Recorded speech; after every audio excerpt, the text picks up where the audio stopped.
Good afternoon and good evening to all of you watching us tonight, and those of you watching us from outside of Africa, which is afternoon. So welcome to this episode of Converse with a Coach. My name is Mireille Karera, and I am your host for today's episode of Converse with a Coach. For those of you who are following us for the very first time, I say hello, Jambo, Karibu, and welcome to this show.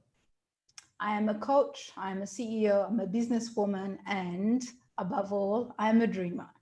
And the dreamer is someone who believes in good and doing good. So it is my joy and pleasure that you have tuned in today to follow us. If you are tuning in from Rwanda, Africa, or the world, you're very welcome. And we thank you if you are tuning in for the second time or multiple times. So we appreciate the feedback that you have given to us. We know that these shows have been indeed bringing hope and a lot of knowledge to those of you who need to hear a little bit of a positivity before starting the week. And that's the reason why we exist. That's the reason why we created this show at Karera, so that indeed on Sunday, when you plan for the day and the week, you get to hear great stories, great news, and you get to be inspired by my guests that are usually invited to attend Converse with a Coach. Sometimes we invite coaches like myself, so you converse with two coaches, myself included and my guest, and sometimes we invite leaders and experts in their fields. Today, we're very much enlightened and delighted and so pleased to have a leader that is our guest. And he is indeed a great leader and a leadership coach. So you are in it for a treat because you will get to have a conversation from multiple angles. So what's the topic for today? The topic for today is a topic that will talk to anybody really with an aspiration to know how to make right decisions and how to indeed leave a legacy. So we'll get back to that in a moment. But before we talk about the topic, let's just welcome our guests. And our guest is none other than Dr. Martin Oduor-Otieno. Dr. Martin, welcome to the show. Thank you very much, Mireille. I'm delighted to be here. It's a pleasure to host you today. Yeah, it's always a pleasure to see you, Mireille. We were together a few days ago when we were launching the Africa Executive Coaching Council. And thank you for being my guest on that day. Yes, indeed. Just a few days ago, we were sharing a panel for executive coaching, and we will talk about that in a moment. So for the viewers who don't know Dr. Martin, Dr. Martin Oduor-Otieno is joining us live from Kenya, from Nairobi, and he is a seasoned executive leader and a seasoned banker with a number of years of experience in the banking sector in not only Kenya, but East Africa, the region, and South Africa, where he worked for organizations such as Kenya Commercial Bank, KCB, Barclays, and a number of other financial institutions that I cannot go into. And Martin also sits on a number of boards where he is a non-executive director for key multinationals and companies, and most of them are listed on the Kenya Stock Exchange and other locations. So as I said earlier on, we are in it for a treat because we have someone who has a lot of experience, and particularly that would talk to us about how to make the right decisions. So, Dr. Martin, I always start with asking my guests a simple question so that our viewers can connect with you as a person and also how we met. Do you remember how we met? You know, Mireille, when you said that, it just occurred to me that there's never a simple question. You know, all questions require deep thought. And as I think about, you know, how we met or where we met, I'm thinking, I'm still not sure whether it was in 2018 or 2019, but what is for sure is that we met in a coaching environment. I believe it was when you were hosting the Breakfast Club Africa Made in Africa Leadership Conference in Kigali, in Rwanda, early last year, 2019. And, you know, what an event, you know, what an event. And that was the first such event, the inaugural event of the MLC. And kind of just seeing you navigating through that hosting with more than 100 leaders from across different parts of the continent. You know, that was great. And I was there as one of the co-facilitators of some of the sessions. And since then, we've continued to meet. It's just reinforced to me the fact that the world is a very, very small place. And today we meet almost every month in one forum or another. That's right, yes. And we also serve in the same executive coaching networks where indeed we serve a number of leaders, CEOs, particularly across the continent. So thank you. I remember we met in 2018 virtually, but yes, physically it was at the Made in Africa Leadership Conference in Kigali, which Cora co-hosted as well. So thank you. Thank you for putting a few things into perspective. So clearly there is a theme here. So the theme is leadership. So you being a seasoned leader across the continent, you know one thing or two about leadership. And the name of your organization is the Leadership Group. So clearly leadership is a theme that I'm so glad that you are conversant with. So when you hear about the topic of leadership, generally speaking, when we hear about it, we sometimes think that it is something that, you know, is so far out there and not close to us. And for me, when I thought about someone that could speak to the topic of leadership, I didn't think twice. You came to my mind because I heard what you shared with us during that leadership conference last year about an episode on your leadership journey.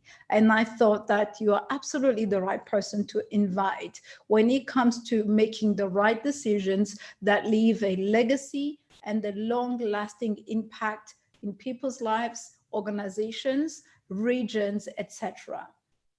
So I thought certainly someone close to us, close to Rwanda in East Africa, will be absolutely key for this.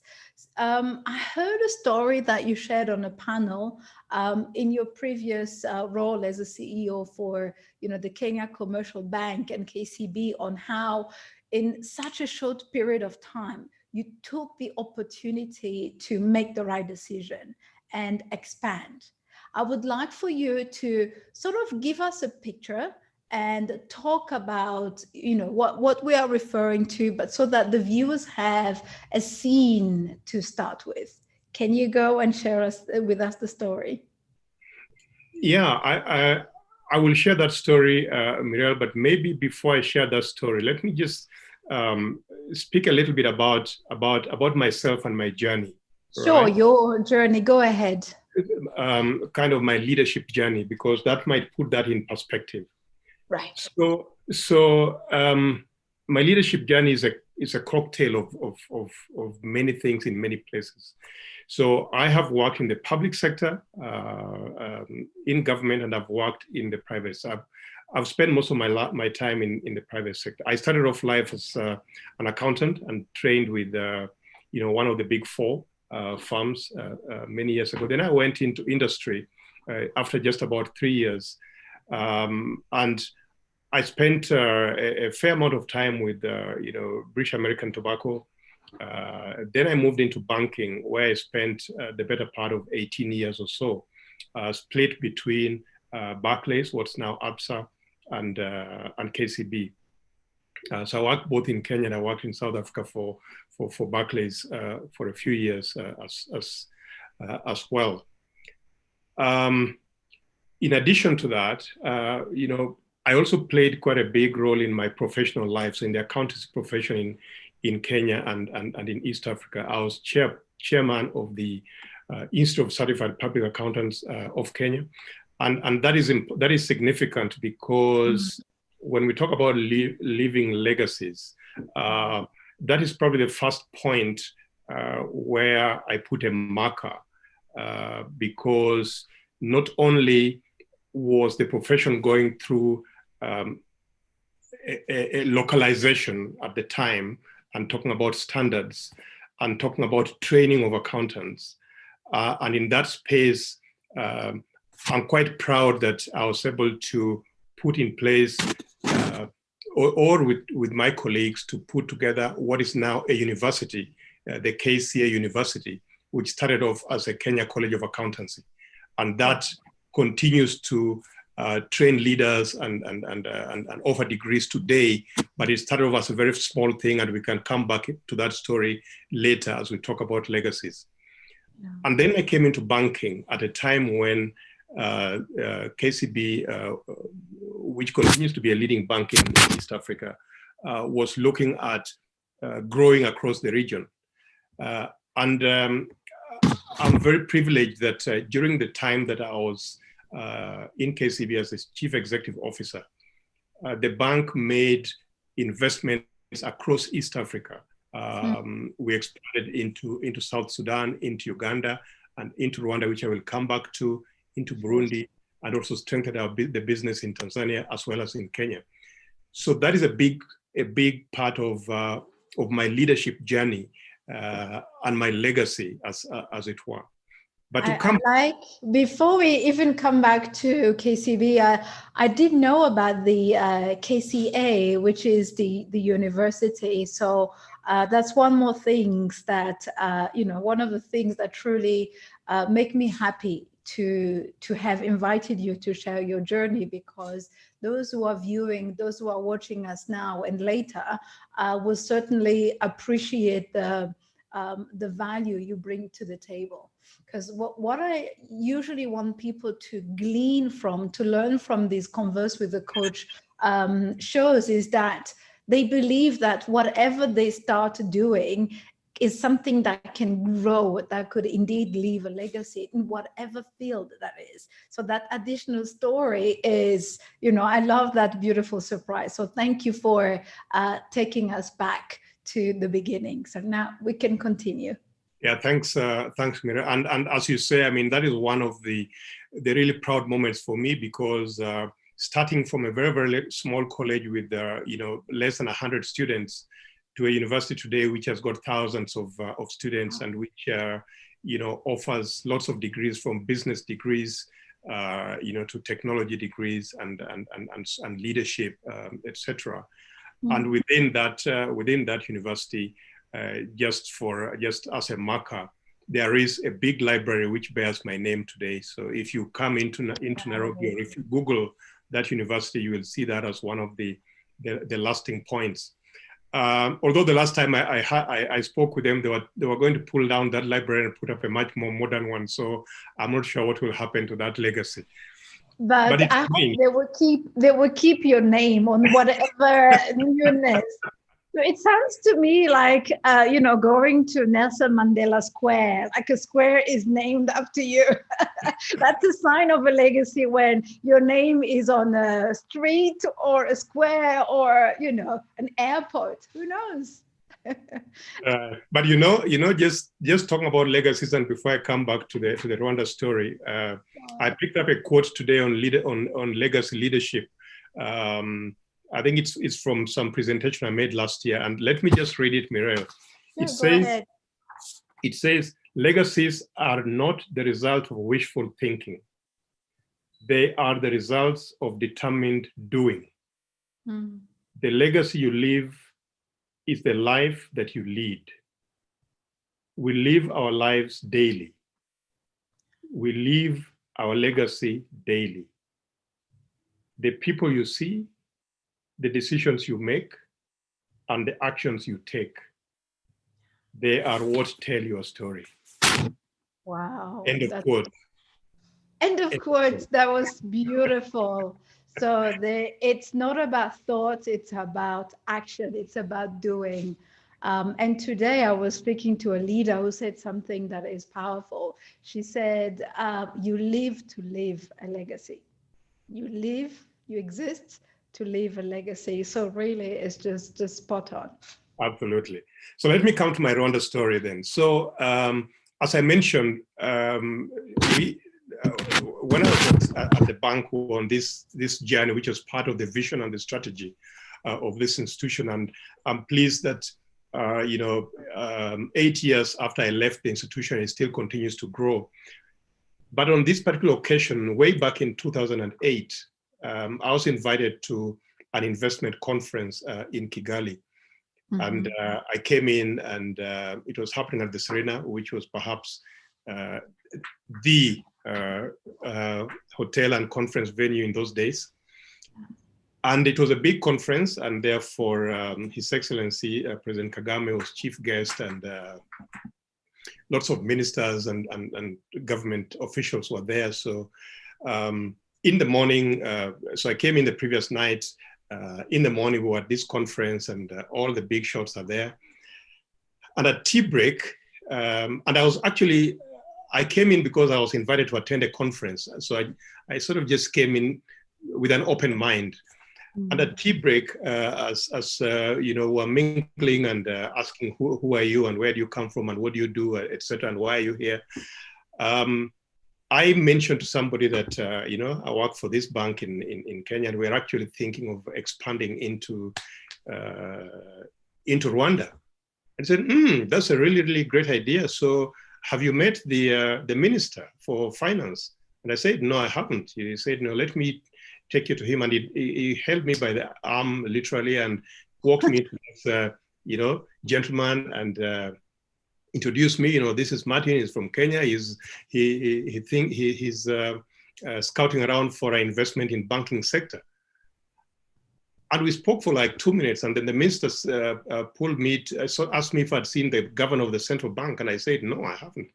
This was like a whirlwind.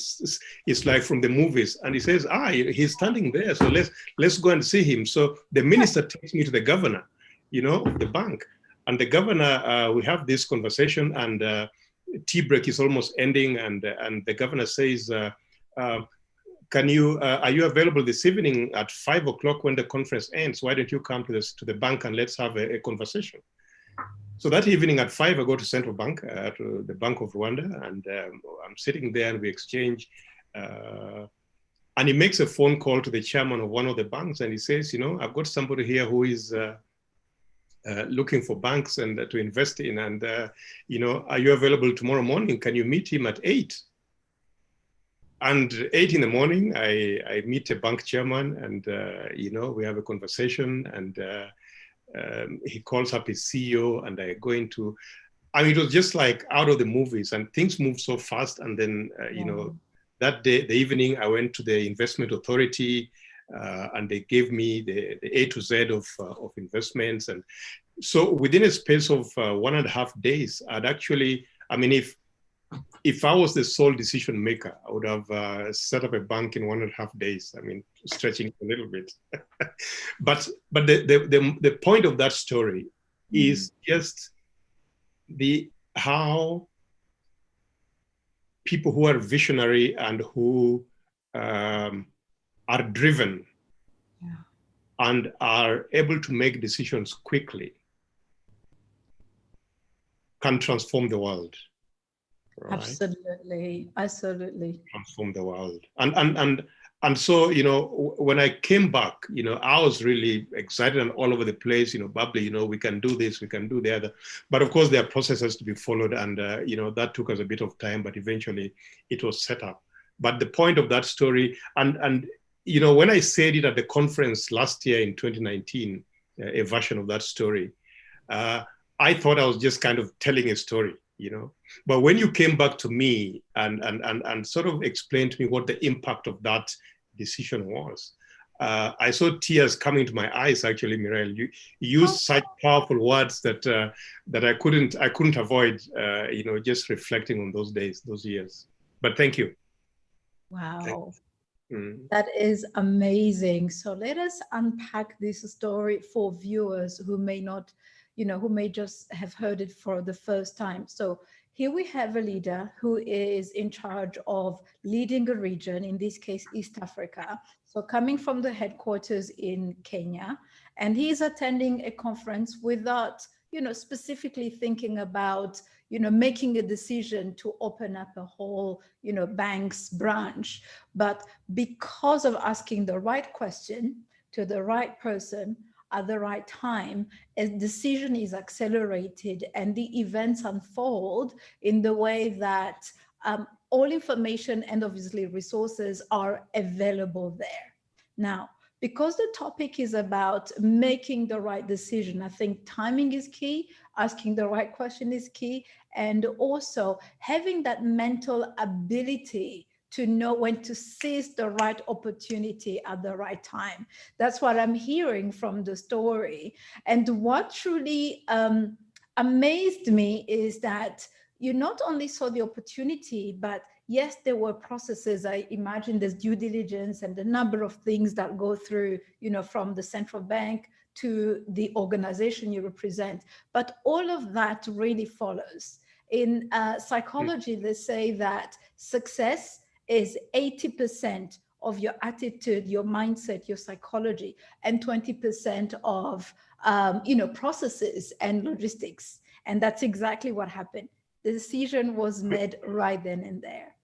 Now, that is so that is so important and profound what you say there, Mireille, because you've used 2 words there which are really important. One is the opportunity and one is a mindset.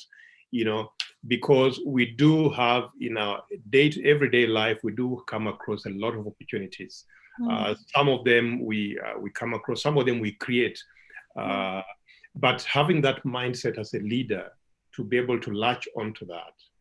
Yeah. Because in that particular example, I could actually have just come and attended the 2-day conference and gone away, That's right. we all enjoy going visiting places and attending conferences and going away.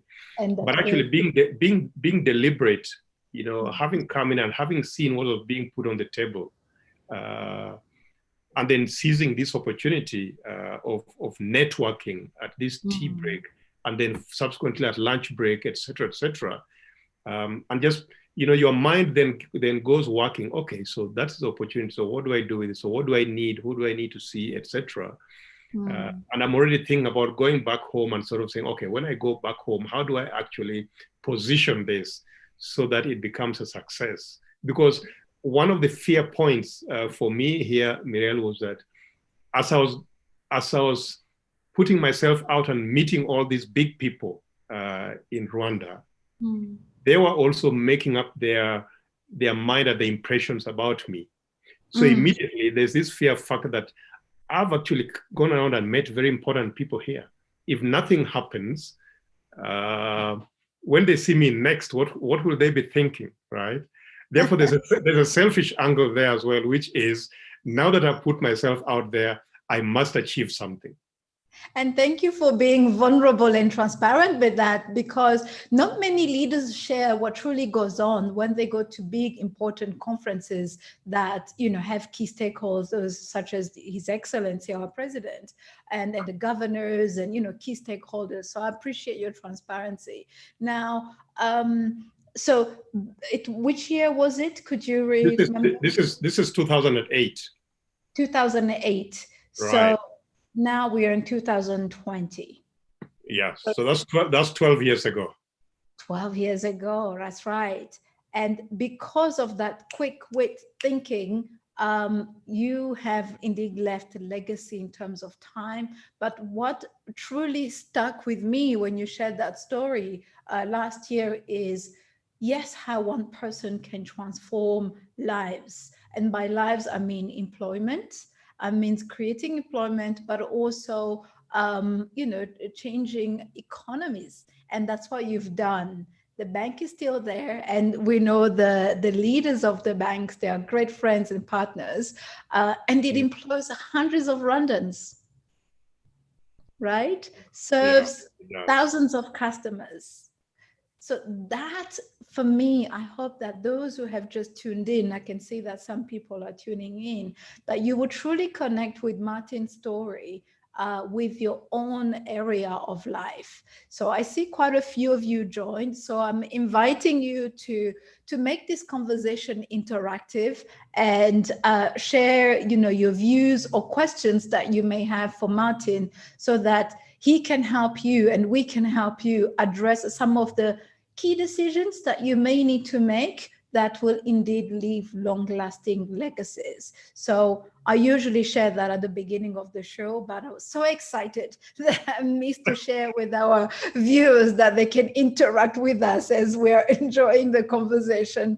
So you said that you... Yeah. Mireille, when... and this is really why the impact of this only came to me when you then played it back last year. I think you sent me a WhatsApp message or some message just sort of saying how you felt.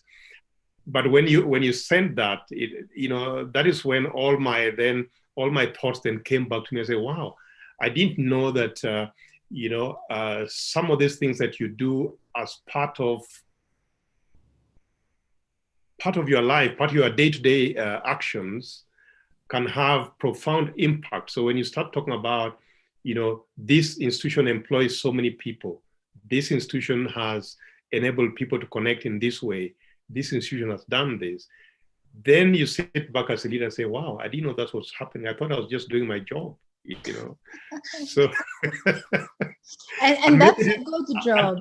And maybe it is better that way. It's better when it comes natural rather than when you sort of say, now I want to go and do this, now I want to go and do that. But if it comes as a matter of course, as that quote said earlier, it's what we do each and every day, each and every moment. And I was quite taken on by what you said the other day about Karera coaching, when you mentioned that, we impact one coach at a time, one life at a time. And you've just said that again now. Yeah. but now saying it to you. Thank you. I can see that some of our viewers are agreeing with this topic. So Ingrid Mimi Gasana is saying, great topic indeed. So the impact is carrying. So Ingrid, if you have any questions or comments, or anybody really watching us live now, go ahead and interact with us. Now, I love what you said about every day and thinking that you are doing your job, thinking that you're following your career. I know some people say that you need to make a difference between what is a career and what is a calling. Sometimes we make decisions to get into a work opportunity or a job, but we don't really know that we are called to be in that position to truly transform lives, to create employment, or to create financing models that indeed also change lives as well. So could you share a little bit more of wisdom now? We can continue that KCB as an example, but obviously I know that you are chairing a number of organizations and you have also written a book about your leadership journey. So what other wisdom can people learn from your leadership? So thanks for that question, Mireille. That's a great question.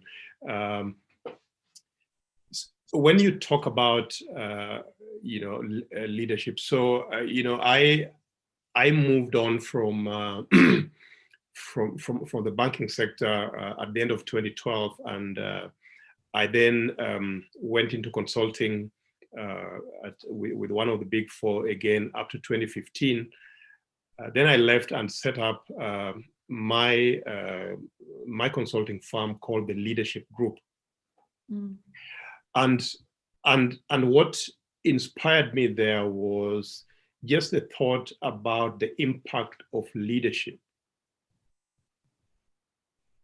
on lives, whether personal, family life, whether organizational life, whether life at a national level, where you impact millions of people. Yeah.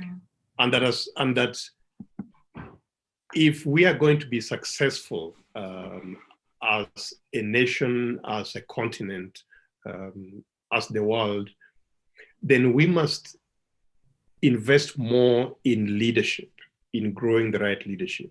And what do I mean by that?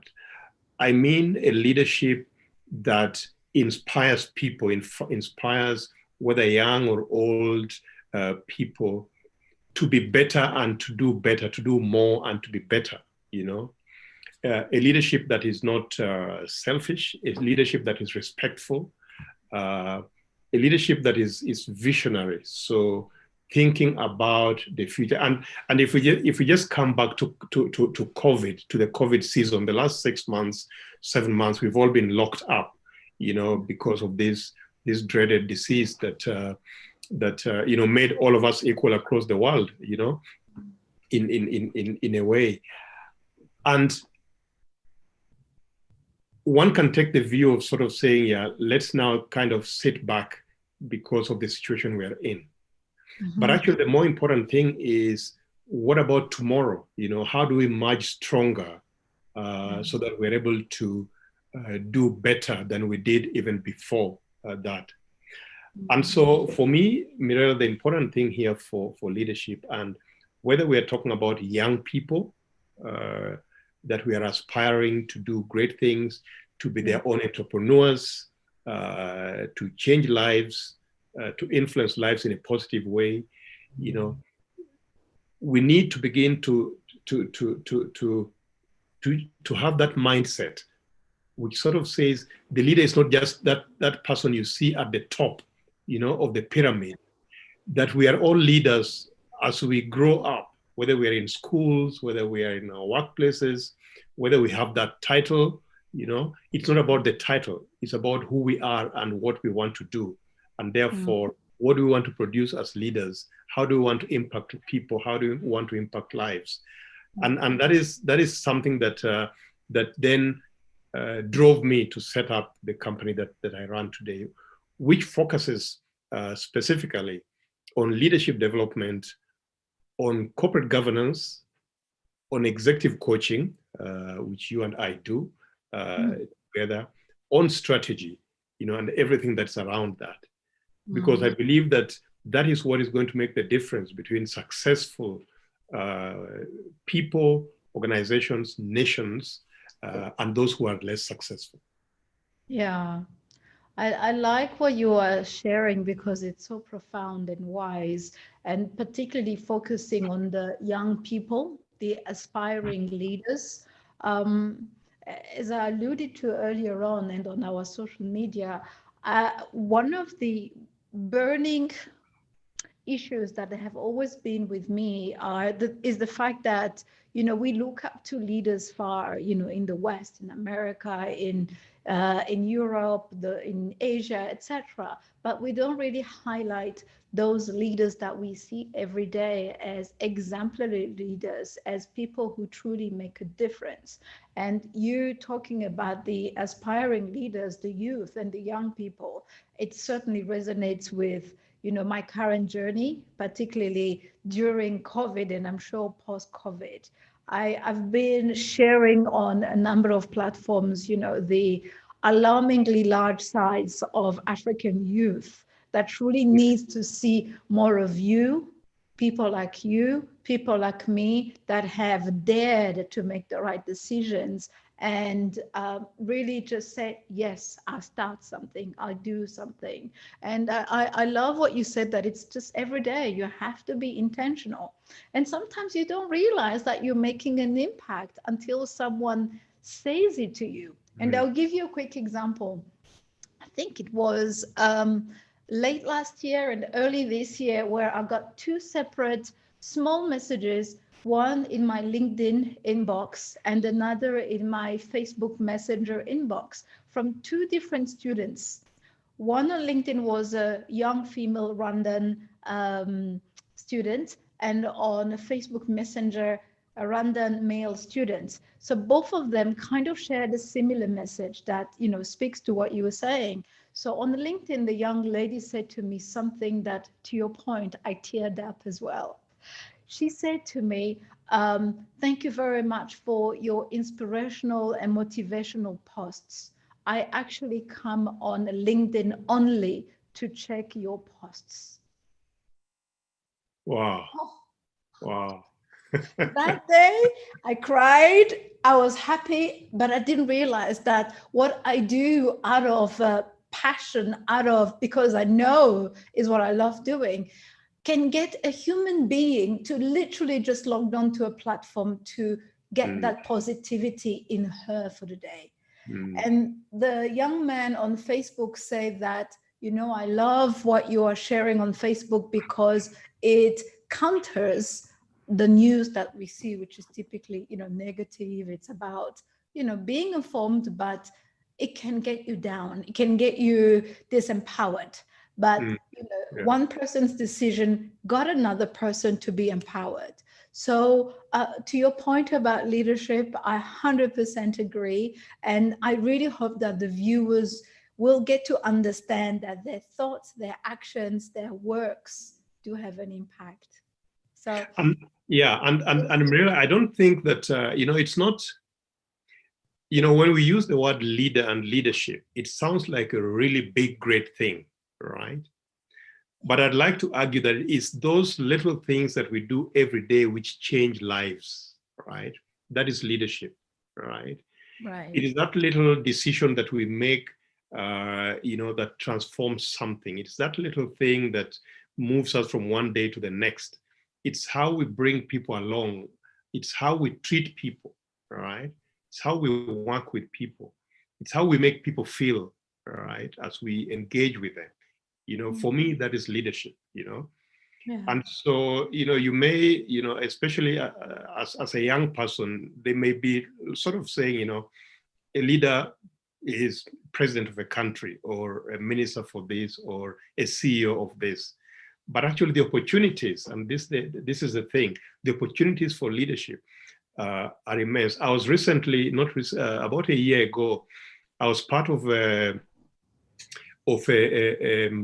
a workshop or a program which was being led by a professor from Harvard Kennedy School, Professor Heifetz, and it was on the topic of adaptive leadership.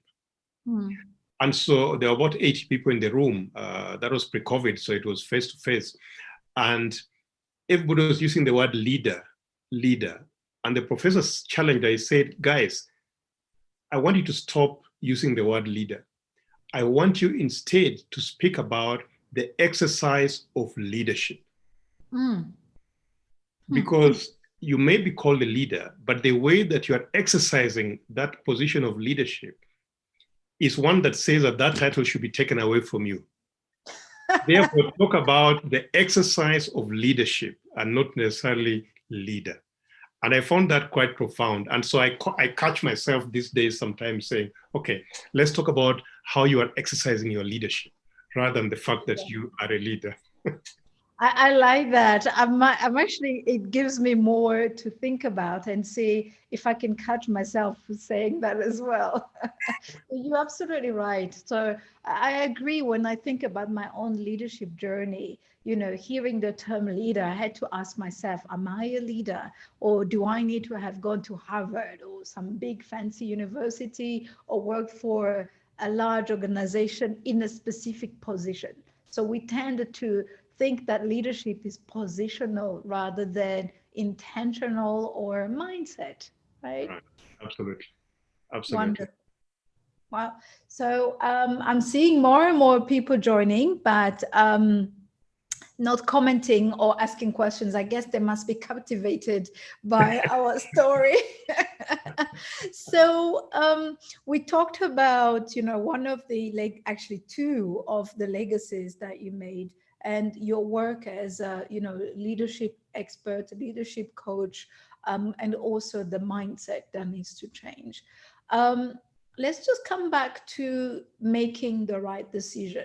So clearly, decision-making process is, once again, you know, the mindset, and it requires to overcome a number of limitations.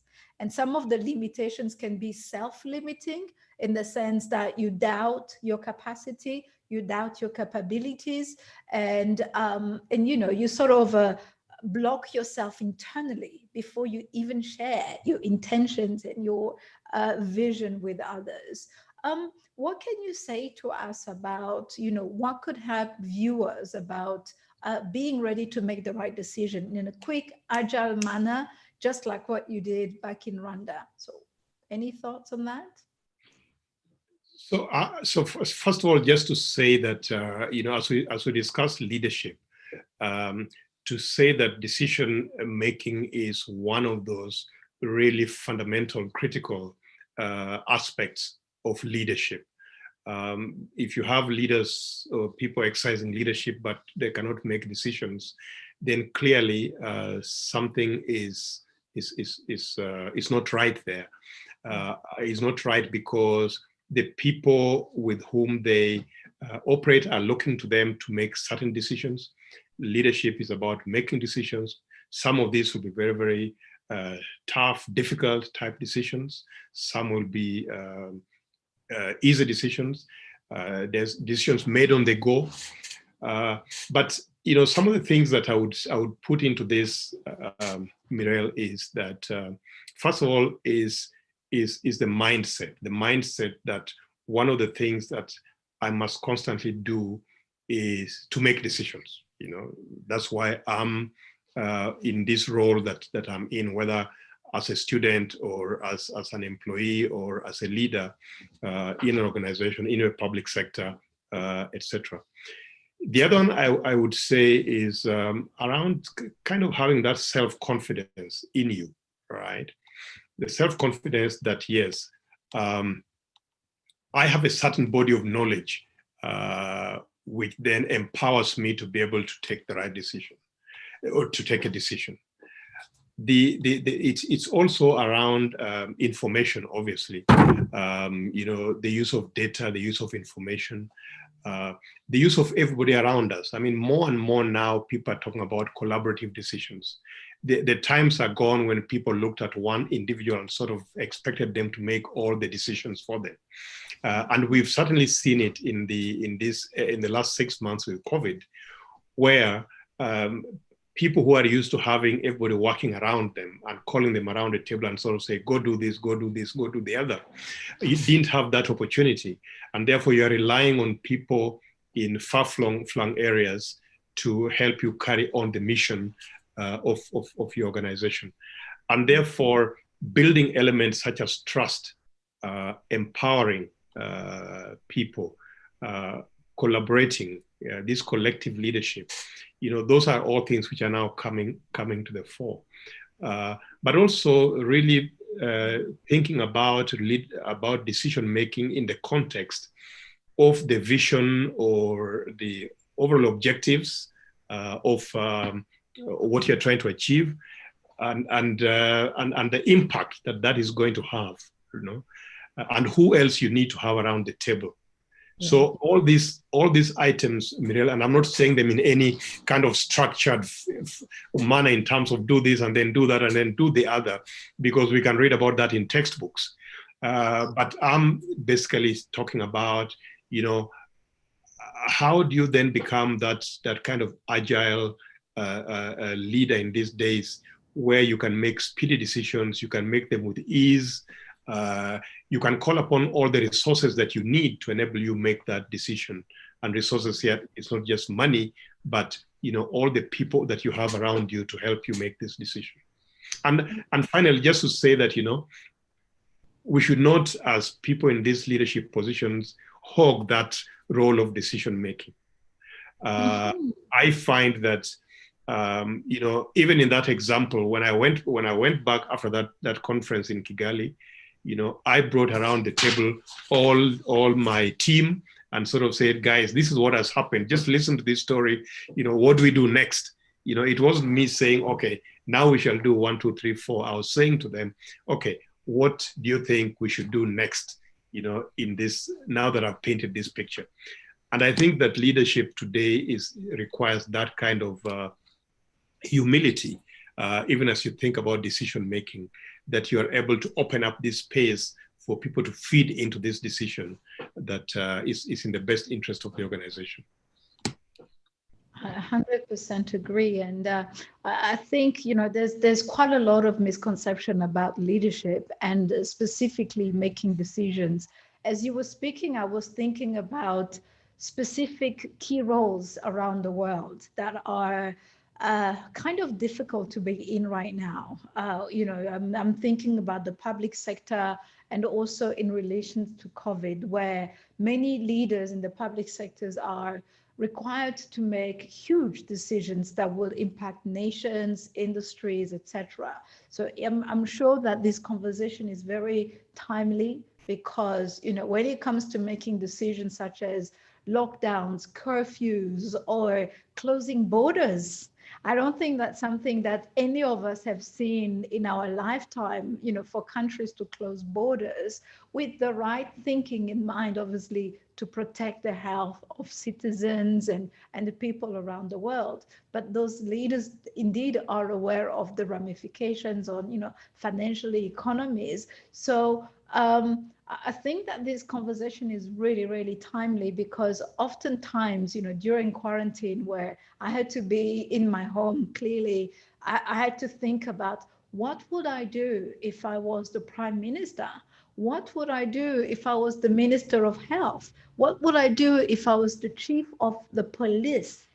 Because all of these things clearly impact an entire country or an entire nation. So clearly the leader at the top of the state. So there's a lot that one has to consider when making the right decision that will set the course in the right direction or not quite the right direction. So I love what you said about, having the resources, the people around you that help you think.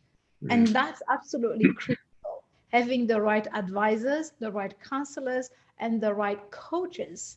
Since you and I are leadership coaches and executive coaches, we have some time to talk about the benefits of having executive coaches in making the right decisions. Can you share your perspective on that, please?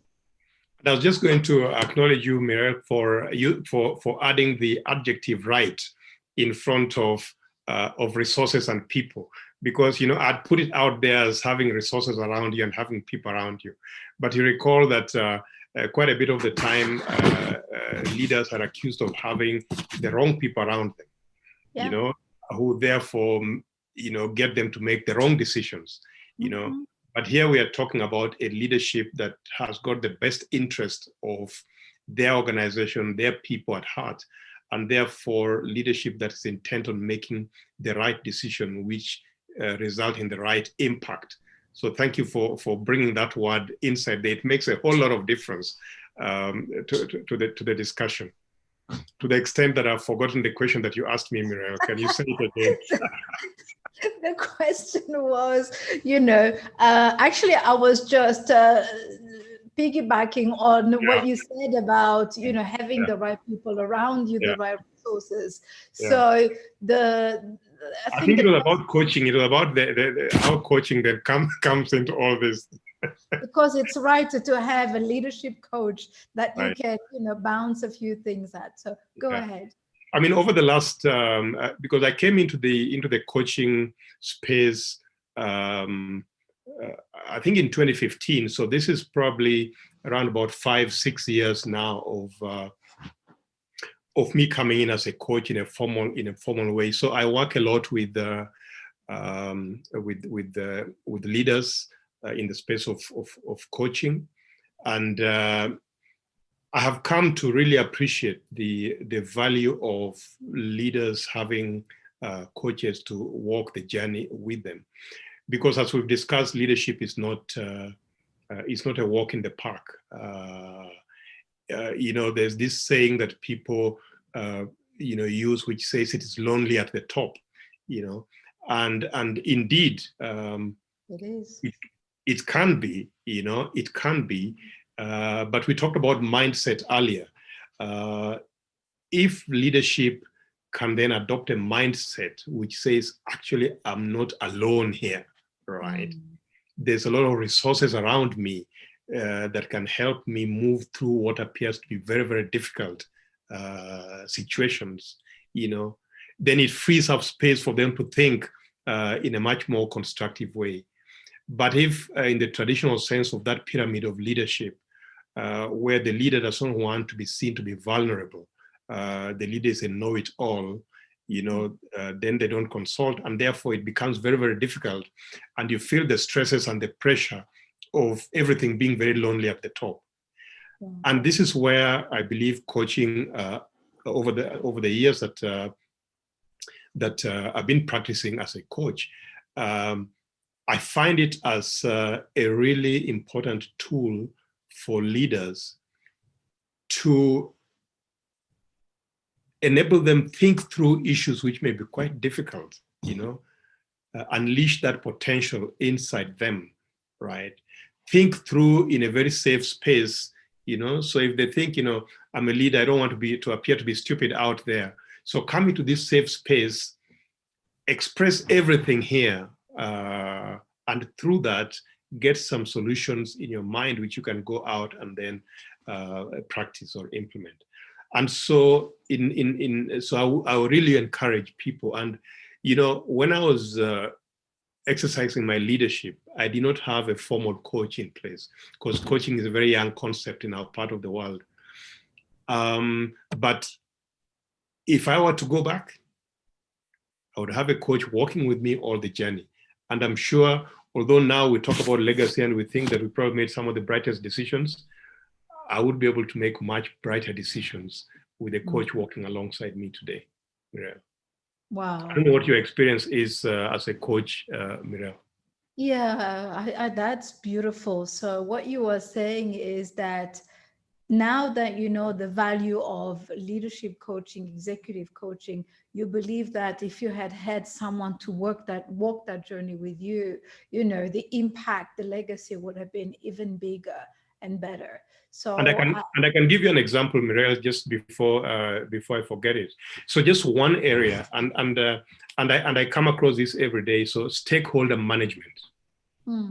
So this is something which pops up, especially when I'm coaching at a CEO level, right? How do I manage the board? How do I manage the external stakeholders? How do I manage my teams, etc.?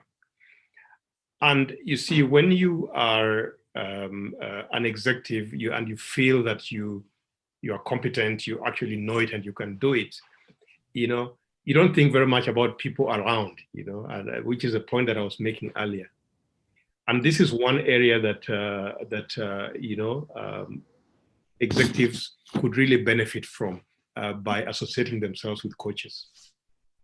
I agree.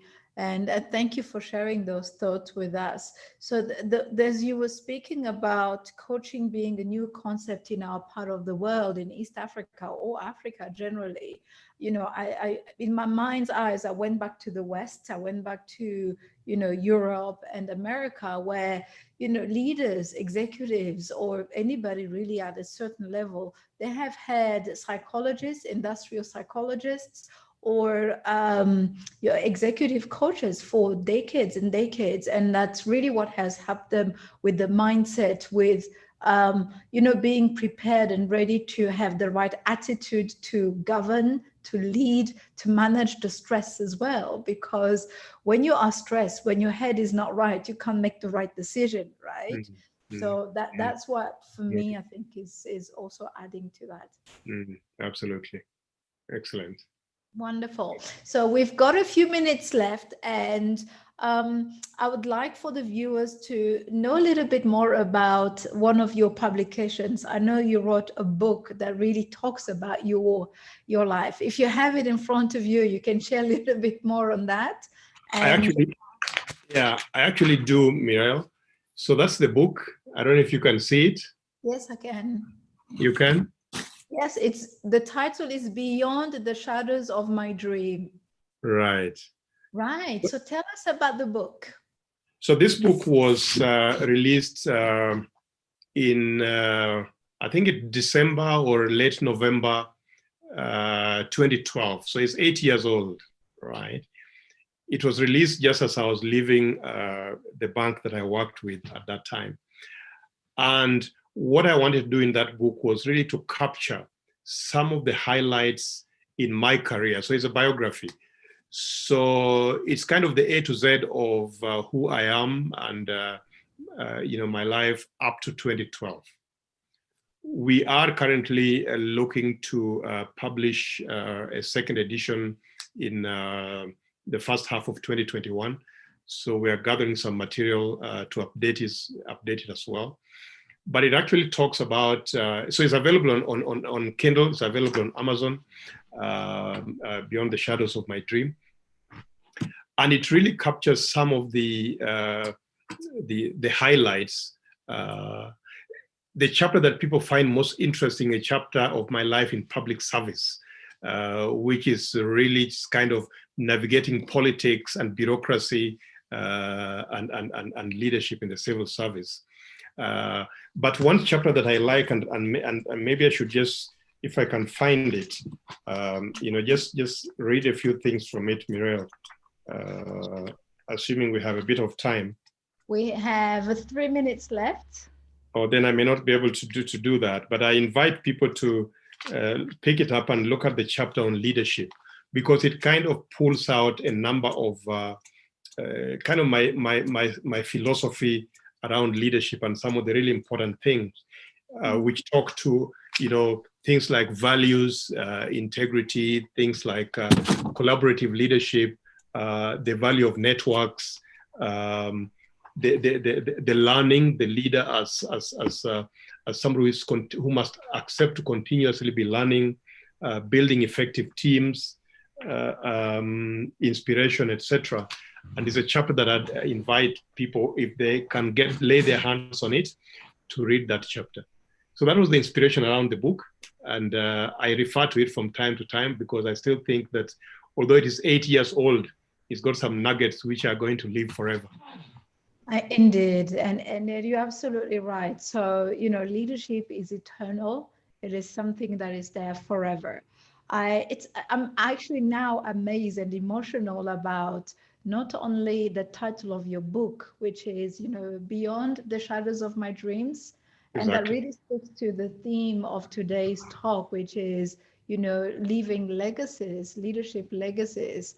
And I also felt a challenge within me to get the book because it speaks to what I was saying earlier on, that we look up to people outside of the continent for examples. And in me, as you were speaking and sharing more about your book, and I was thinking, I usually share in our leadership coaching, leadership development names and books and publications from people in America, I must confess.